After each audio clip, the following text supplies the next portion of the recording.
Hopefully I wasn't an asshole there.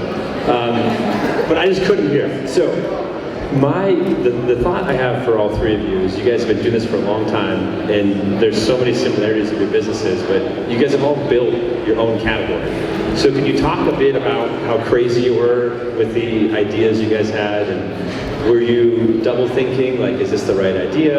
And can you talk about you guys building the categories you built? Should I start? Okay. Yeah, so I think I was alluding to the fact that, you know, for me, I come from a very tea-centric household, I guess you could say. My mom's Chinese, my dad's from Sri Lanka. My dad was actually born on a tea estate in Sri Lanka, so tea was just part of our upbringing.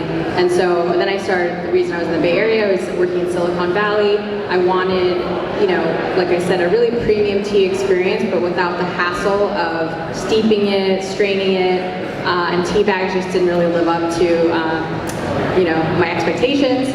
I didn't really see anything in the category, and so that just brought me to more of a curiosity, you know, experimenting with different tea blends and varieties in my apartment kitchen at the time. And one thing led to another. About a year and a half later is when I thought, I actually was inspired by a bath bomb and saw how it just instantly melted, you know, in hot water, and why couldn't that same functionality be, you know, kind of brought to the tea sphere. And that was really the point of inspiration for me to think differently about. I think I was grateful I didn't come from, you know, the tea world or have any experience there, because it allowed me to really think differently about this invention. So interesting. And Sandra? Yeah, so, you know, when my background is in integrative medicine. I was a hospital administrator before I started this business, and one thing that's really important when you're taking a natural product is to take it on a daily basis. And when I first started the company, most of the other mushroom products out there were capsules, and they were fairly expensive. So people would say, you know, I only take them seasonally or part of the year because I really can't afford to take them all the time. Well, we're vertically integrated, so we grow the mushrooms, process them, and we package them and warehouse them and ship them. And so we can transfer those savings to the customer, and so they could afford to take them on more of a daily basis. And we could also do our own blends in-house from the different species that we grow. And I also realized by being in the stores, and that's one thing that's so important, is to watch people shop, that people would spend a lot of time in that set that had the superfoods and the proteins, and not so much time in the area where the capsules are. So I wanted to be there, and the packages, of course, allow for more information to be told, so you've got more real estate. So overall, it's been a great success. We're still the #1 powder mushroom company out there, and we had a TikTok hit last year with our master blend that got 2 million views, and so we're bringing more and more people into our mushroom tent. Yes, to your question. Hello? Mike, help over here. Hello? How about this? There we go. All right. To your question around creating a category, like, seeing, you want to be disruptive as a brand, right? Which means different, which, you know, you don't just want to be a Me Too product. And so for us, our recipe, we didn't just sit around and go, let's be so disruptive that we'll put a protein bar in the refrigerator. It had to be put in the fridge. And so we had to kind of work our way backwards and say, how do we make this work? And when we launched in 2005, that was the same year KindBar founded. So if you think about it from kind of a strategy standpoint, a ton of innovation was happening in the ambient bar set. So you wouldn't necessarily say right place, right time. But we as a family needed a way to take care of our brothers and sisters, and this was our family recipe, and it's the best idea we had at the time. So off we went.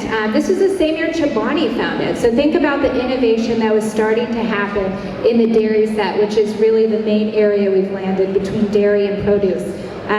You talk about being disruptive or creating a category. How did we do that? I'm really proud to say that we feel that we did.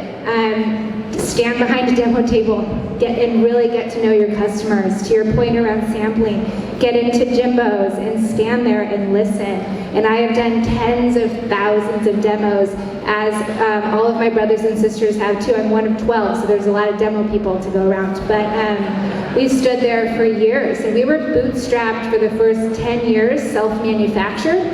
And that allowed us to really understand how to make a perfect bar, but really figure out how to message that to our customers. And it's as simple as standing behind a demo table and rolling up your sleeves. I mean, I've known Leigh for a long time and seen the business grow, and it's a super success story in San Diego. And the thing that I just am always reminded of is, having a competitor is validation, right? So how long did you go without having a competitor, and how many competitors do you guys have now?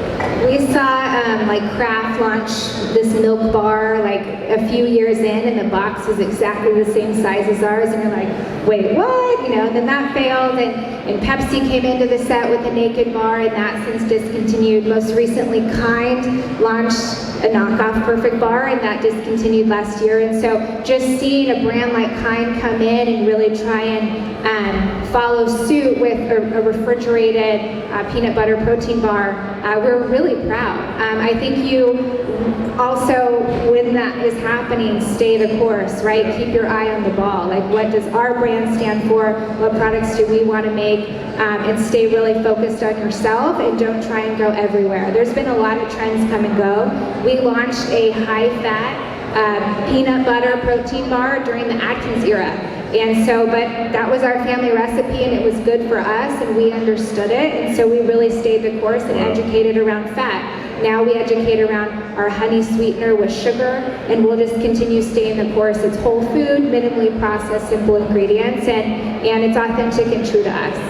That's such a great point of just the conviction of what you're doing is the right thing, even though there's so much noise throughout the years, and you guys have really done that.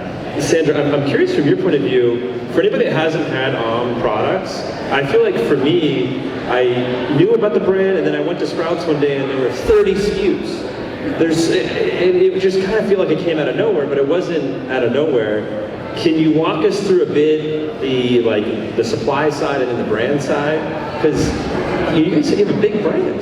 Yeah, so we started the company in 2010, and we got local distribution. And I'd say early on we were really focused on B2B. We were supplying other brands, and I realized there was so much need for education that we needed to start a brand to have a platform to educate. So we started the brand and really went after it about 2013, 2014. And that's about the time we got into Jimbo's and Sprouts, Whole Foods locally, and just grew from there. And then by 2018, we were really definitely global in a lot of Whole Foods, for instance, and many, many other stores. But at the same time, the trend in mushrooms also was really, really taking off.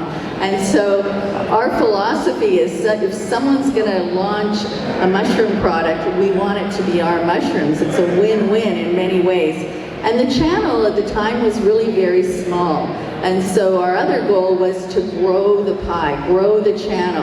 And so if I took you into a store now, you might see 30 of our own branded products. But I could take you in this store and find 30 other products that might be protein bars or tortillas or kombuchas, a whole variety of different delivery systems to invite that consumer into mushrooms on a daily basis. So we've seen it as a way to innovate. We have been sort of ahead of the curve in innovation with different beverages and broths now as well. And so we've also been delighted, though, to see, Steve and I work with a lot of startup companies. A few years ago, we had a couple of guys that called us from a kitchen in Venice, and they knew nothing at all and wanted us to formulate a sort of a coffee alternative. That's mud water, right? So, I mean, we have seen many, many brands develop from our mushrooms. So there's a lot of pride that we get in satisfaction from helping these other brands as well. Where are we on the mushroom journey? Are we early, and what is driving the consumer? Because it feels like mushroom. Is it focus? What's driving the consumer? Well, I think right now, I think it was a combination of many things. I think that, certainly Paul Stamets has done a great job of educating, and he has a great TED Talk. The Netflix Fantastic Fungi was great. The whole psilocybin movement has also been beneficial. We helped sponsor Psychedelia last week up in Encinitas, La Paloma. But as well, I think just the awareness of the research related to these very unique functional mushrooms, such as lion's mane for cognitive health, and of course immune health and COVID is very, very helpful as well. And so the awareness of the fungal kingdom is really just so exciting to so many people who are just discovering this new kingdom. And so I think we are hitting the tipping point, now going into mass, but there's a long, long road ahead of us. Like, is somebody buying mushrooms at 7-Eleven yet? Not yet, but I think they will be. Yeah. Yes. Sashee, are you putting mushrooms in your tea yet? We've definitely, I see that. There you go. Sorry, okay, so, and I think what Leigh was saying around trends, like I think that in each of our categories, it serves to be true to, what you start with your foundation. And so we just, our mission is to make tea more accessible to the everyday consumer. And so, we see the CBD trends. I mean, you can't even tell you how many people have come to us and be like, weed drops, that's the next frontier for you, And I think there's a lot of noise and distraction on directions we could go, but I think fundamentally we have to get back to, what is your core mission? For us, it's trying to make this beverage more accessible and through different, mediums. So tea drops is one, but we've now, have done transitions into the milk tea space. So I don't know if there are any boba fans in here, but boba milk teas, jellies, syrup. So there's a whole, I think, universe within the tea sphere. So we like to kind of stick to our lane and what we know. Yeah. We had a conversation before this, and there was a theme that you guys also all run awesome companies, you guys build categories, and you run very successful large businesses, and you guys also are female, and we had this great conversation around, is that a benefit, is that a challenge, have you guys faced headwinds? And I thought you all had interesting perspective on it, but I'd love your perspective on running a business in this space, being a female.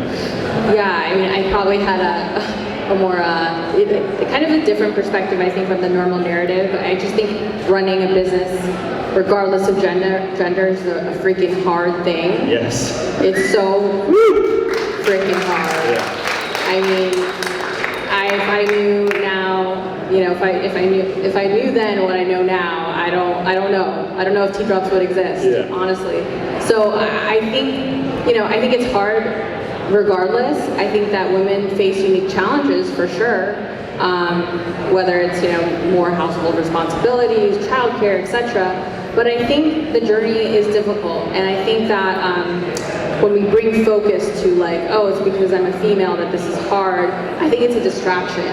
I think that it's hard no matter who you are. I think that if you really want something, no matter what anyone is telling you, whether you can't do it or it's going to be more difficult for you to raise capital, I think if you really, really want something, that's not an excuse. You just keep going. And so that's kind of my personal take on it all. I just try not to get distracted by the noise of the whole narrative of it's hard because you're a woman kind of narrative. Yeah, for me, this industry, I think, is incredibly nurturing. I wish I had been in this industry much earlier in my career, but I have always been very highly, highly supported. The first UNFI tabletop show I went to, there was a founder across from me from Farmhouse Culture, Catherine, who said, "Oh, you've got to meet this investment group, White Road Investors." And sure enough, 2 minutes later, there was one of the reps from White Road Investors, and 5 years later, they became my Series A investors. Right next to me was Jennifer from Nibmore, and she said, "Oh, come on up for dinner. We're, a bunch of us are having dinner." So that night, I met Elizabeth Stein from Purely Elizabeth. I met Sequoia from Cocoa Rooms, and we stayed in touch. We supported each other. But I'd say that the whole industry is that way. People share, they share their successes and they share their challenges as well, because you always face challenges. But the supportive nature of this industry is incomparable in my mind, and it's just a wonderful, wonderful place to work. I agree. I agree, Sandra. I think we do live in a little bit of a bubble for females in the natural products industry, and I feel so fortunate, right? Because I've had those questions come our way in more mainstream podcast or conversation. It's like, no, I've kind of lived outside of that. But when we think bigger food, right? We start looking up the food chain and start getting, we were acquired by Mondelez 3 years ago. Big food company, and amazing that they're putting their dollars in Perfect Snacks and supporting brands like Perfect Bar to continue growing and find scale efficiently and in a sustainable way.